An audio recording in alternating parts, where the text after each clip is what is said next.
In permaculture zone design, there are 5 zones. The first zone being the one that's nearest to your front door, the one that you're going to frequent the most often. And the outer reaches of your property would be something akin to zone 5, something that you rarely or very infrequently visit. Over the past couple of years, I've been developing this space behind me from a space that was purely aesthetic to now having additional function of having food and medicinal value. This particular feature here happens to be about 50 feet from my front door, so I pass by it multiple times a day. So it makes it very convenient to have things that I'm going to be harvesting on a regular basis right here in our zone 1. I'll point out some of the elements that I have growing in here, some of which I've planted intentionally. Others have just decided, hey, this is where I want to live. Some of the plants that I'll show you are doing exceptionally well. Others are on their way out. And that's really from 2 different reasons. One is we just had a pretty prolonged and extensive heat wave that came through, and a lot of these plants suffered as a result of that. The other is that it's pretty common that planting anything in a new space, sometimes plants are going to do well and accept that, and other plants are just not going to thrive.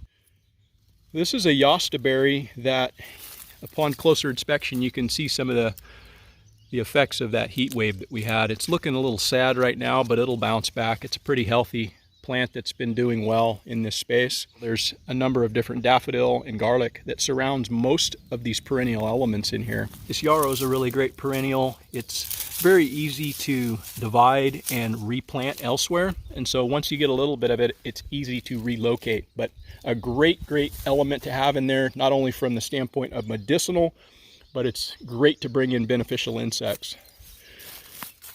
Bunching onion here. Got a Fuyu persimmon that was just recently planted this year. This is a red gooseberry. There's some remnants of some calendula that's on its way out. This is a Chinese tallow tree. Seeds from that Chinese tallow tree wound up establishing itself right here.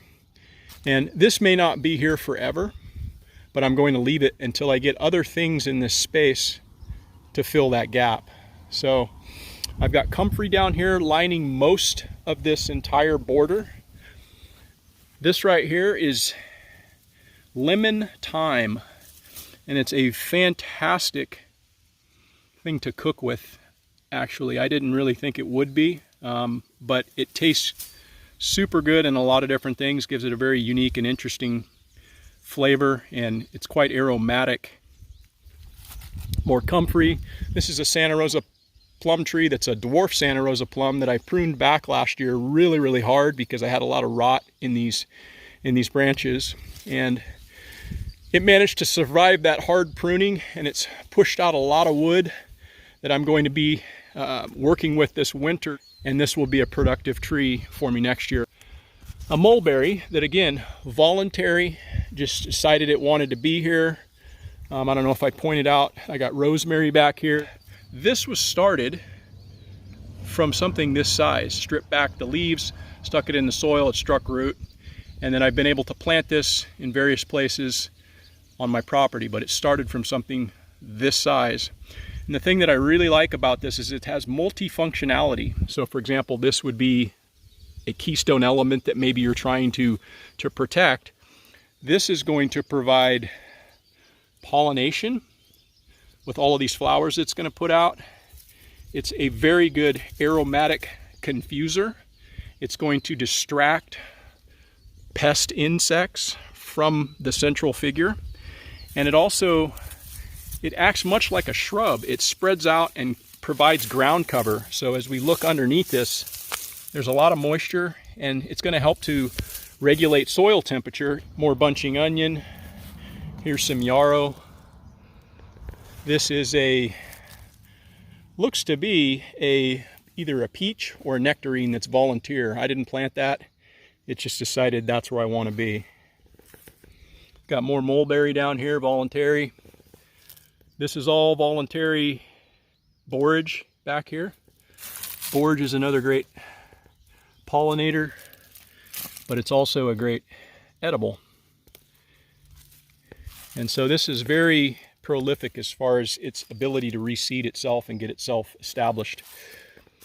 So that's either a good thing or a bad thing, depending on what your needs are. I've got a little bit of asparagus growing back here. White mulberry.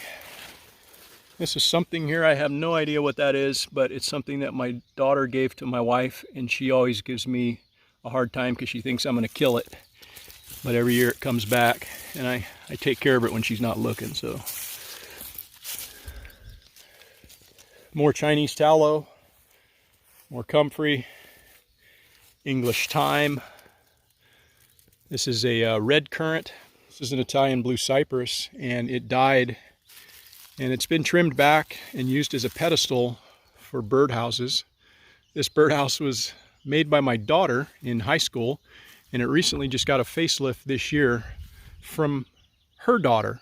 Our granddaughter painted her mom's birdhouse and brought it back to life. I think it looks pretty good. Not sure what this is, but if somebody does, let me know in the comments. Tell me what you think it is. I'm going to allow it to stay in here until I figure out if there's something more identifiable on it. Again, this is another volunteer.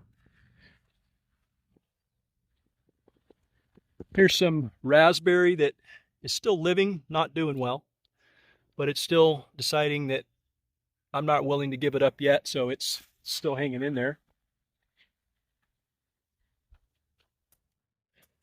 More borage, more strawberry. This is a loquat, started from a 1-gallon container, and it's kind of doing well here. I've got another one somewhere else on the property that's outperforming this one, but this one's still hanging in. Some strawberry. Got some sweet alyssum, and this is a Bellini grape, crepe myrtle. Got some bronze fennel, comfrey lining the entire border of this space. More yarrow. This is a Bartlett pear, and weaved into here is volunteer grapevine. That's, I'm not deciding whether or not I want to keep it or leave it, but that's what's growing there. More black currant. That's not exactly doing well, but it's here. All of the watermelon that you see in this area is all volunteer. This came from seed out of compost from the chicken yard. But underneath that is Spanish lavender. It's not in the flowering stage at this point, but it's a perennial that'll come back. More bunching onion. I've got a number of different culinary herbs that are acting as supporting cast to a almond tree right here as the central figure. But over here we've got some sage. We've got some strawberry down in there. There's some more asparagus. There is a tomato plant. Right here is Italian oregano. We've got more rosemary. And then there's more sage over on this side, flanking it to the opposite side. I've also, upon closer inspection, looks like I've got more of that Chinese tallow. That this will probably get pulled out, I imagine, at some point. But I'm going to allow these things to grow and just kind of encourage them in place until I can really get things sorted out how I want this to be.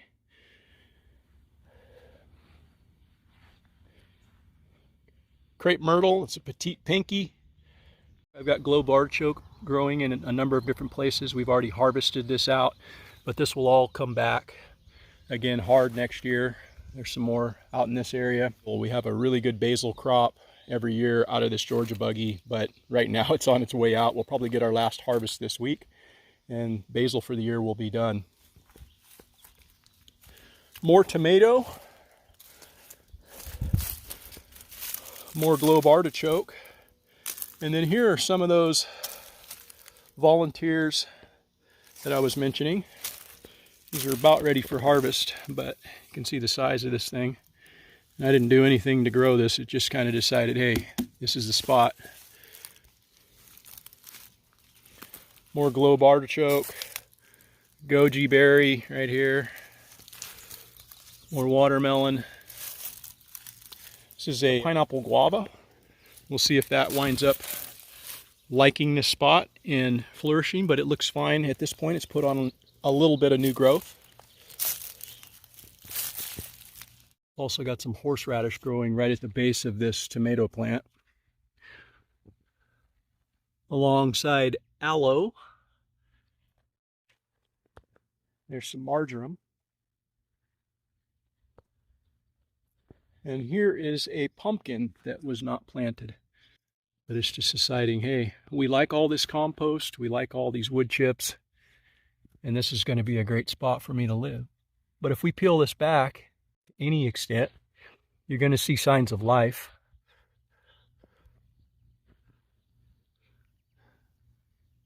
Yeah.